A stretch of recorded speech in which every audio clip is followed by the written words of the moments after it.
In this video, I'm going to show you how to turn on 2FA on NoOnes. Now, the first thing you have to do here inside your account dashboard, you want to click on your account profile icon in the top right, and then you want to click on account settings.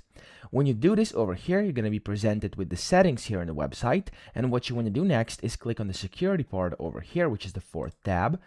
And then when you do this over here inside security, the first thing up top you're going to see is two-factor authentication, also known as 2FA. Now, to be able to activate this, first you'll have to answer 3 security questions. So to do this, here it's going to say before you set that up, answer the security questions, click on that. It's going to direct you to a separate tab over here where basically you're going to have to select 3 security questions and of course give answers to them. And when you save those, you'll be able to come back over here to 2FA settings and then set your 2FA. So to turn this on, you could either use Google Authenticator or Authly, as you can see here, so that's completely up to you, or you could also use email, where you can basically get a unique time-bound code sent via email each and every single time you try to do any activity. So if you want to use Google Authenticator, you can just click on over here, and that is going to give you the QR code. You can set up the Google Authenticator together with this, or you could just go ahead and use the email here, and the first thing you have to do is you will have to verify your phone number to be able to enable 2FA via email.